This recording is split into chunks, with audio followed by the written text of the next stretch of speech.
It really is the brainchild of our two founders, Stephen Ambrose and Dr. Nick Mueller. And Stephen Ambrose, a very well-known American historian and author, wrote the books Band of Brothers, Citizen Soldiers, D-Day, and he was interviewing hundreds of veterans for the war, for his books, and had all these artifacts, had all these letters, had all these interviews, and wanted to do something to honor World War II veterans. And at that time, our nation didn't have a place. The memorial in Washington, D.C. didn't exist yet. The memorial in Bedford, Virginia did not exist yet. So he was trying to get something done and was not able to make that happen yet. So the two of them decided that New Orleans would be a great place to start this, not only because of the resources that they had, but also because of Andrew Jackson Higgins Industries were located here in New Orleans.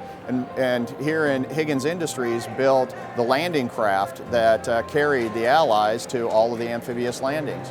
We have 7 different buildings with exhibits in them and telling the entire story of the war, why it was fought, how it was won, and what it means today. So they'll see a wide variety of topics of the exhibits that we have. We have a home front exhibit called The Arsenal of Democracy that talks about the rise of Nazism and fascism, about the attacks on Pearl Harbor, about how America rallied to come together to fight the war, and how it contributed to, through its industrial might, to the victory that ultimately the Allies achieved. Then we have our campaigns of courage. The Road to Tokyo is the war in the Pacific and China, Burma, India, and the Road to Berlin, which is the war in Europe and North Africa. Our approach is to create immersive exhibits, and that is we want to take people into the environment. So when you're in our exhibit about the Battle of Guadalcanal, you're actually in a jungle. And when you're talking about the Battle of the Bulge, you're actually in the Ardennes forest. So we try to create a scene, while never going to recreate the exact situation that the service members fought in. It gives a good idea for those who come along or come to visit what their service members went through during the war. The U.S. military was segregated until 1948, 3 years after World War II. So when the Japanese attacked Pearl Harbor on December 7, 1941, African Americans were not even allowed to wear the Marine uniform. But the Marines created a special training facility at Montford Point where they sent the African American troops, the African American Marines.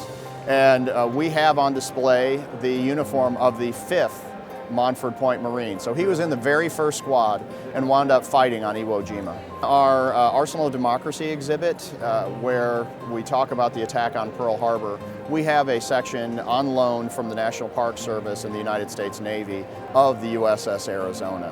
And it's really poignant and gives it a tangible reminder of that terrible attack in 1941. Well, come to our website first, and we have a button they can click and talk about plan your visit. It's easiest if you just go ahead and purchase your tickets online, but come on down, plan for a full day. I like to say there are 3 types of people that come to a museum: sprinters, strollers, and studiers. If you're a sprinter, you can get through easily in a day. If you're a studier, it's going to be a full day. But if you're a stroller, it's a full day. If you're a studier, it's going to take you a full week. So come on down.